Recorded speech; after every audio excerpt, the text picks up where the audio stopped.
وعنه قال قال رسول الله صلى الله عليه وسلم يعرض أعمال الناس في كل جمعة مرتين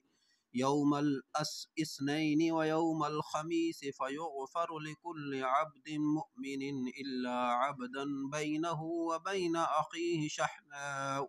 فيقال اتركوا هذين حتى يفيء۔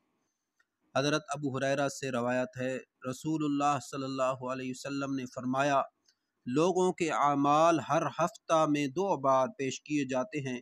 پیر کے دن اور جمعرات کے دن، تو ہر بندہ مومن کی بخشش کر دی جاتی ہے سوائے اس بندے کے جس کے